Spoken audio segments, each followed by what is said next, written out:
I'm Gab. He's Don Hutchison. Hey. How about that? Hutch is here. Jules taking a few days off.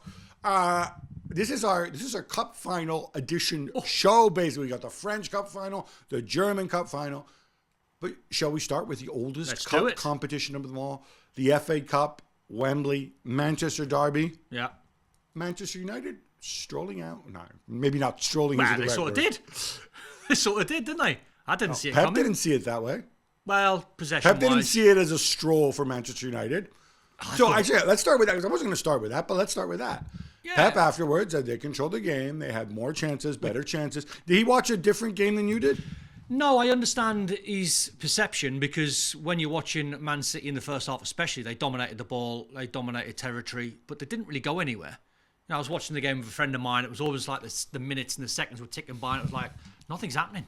Nothing's happening for City. They were too sort of passive in their play. They were too predictable. And Man United, I thought, looked very good in their shape. And that's why I thought towards the end of the game, City sort of ran out of ideas. Yeah, they had to push. They had to, because there was jeopardy on the game the last 15, 20 minutes for an hour. Well, definitely the first 45, I thought, Man, you did have a stroll on. In the end, United's goals, the first one, were the result of defensive errors. Communication. And obviously that just, when something like that happens, it allows United to play on the counter even more. I have no issue with Ten Hag opting to play that way. No. Opting to play to his strengths. We saw the setup again with Bruno Fernandes centrally and the two wingers wide, and saying, we're going to go old school and come and beat us. And I wonder if also, sometimes managers say things to put the narrative in a different direction.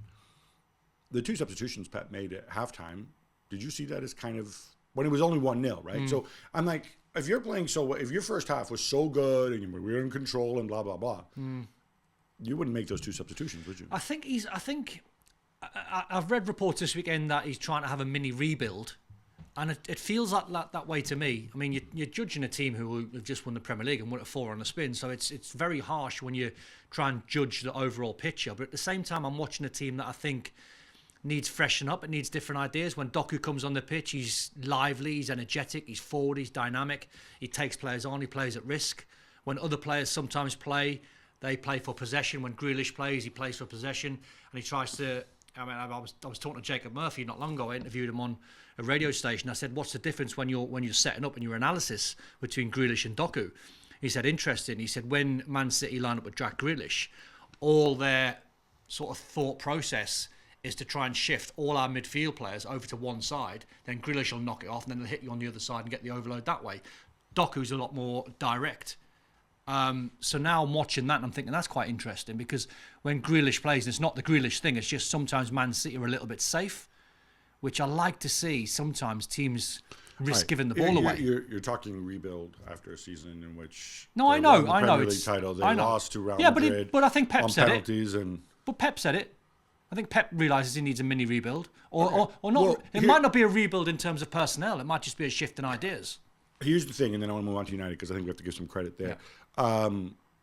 Pep's contract expires in April 2025. We've said this before, right? He says, Pep's going to leave when Pep wants to leave, whether it's 2020. Contracts don't really matter. I mean, maybe you'll stick around for 2030. Yeah.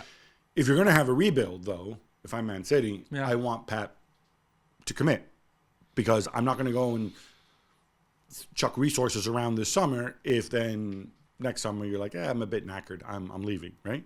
Bit of both, because you can't trust in what Pep's going to do and what he's going to leave behind.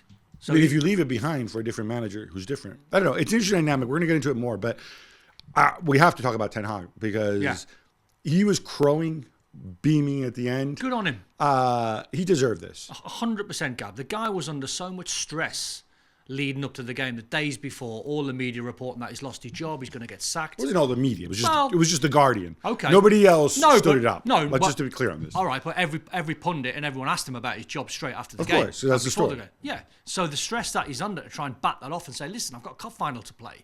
So the fact that he's then gone and won it, I mean, you have to give him his dues and let him enjoy the moment, because, as you said, it was a great win. I didn't see it coming. I thought City might have won the game 2 or 3 and be comfortable. I think it speaks to something that's been going on all year, is that even when United were dire, and there were many situations where they were, and obviously there's the injuries and whatnot. And we shouldn't forget that. The players stuck with him. The players showed pride. I think the players, this group of players, almost all of them, had a very clear sense of the moment of what it means to play for Manchester United. Whatever their thoughts on Ten Hag, they said, we're going to war with you. We're not going to, down tools, as you like to say in this country. Yeah.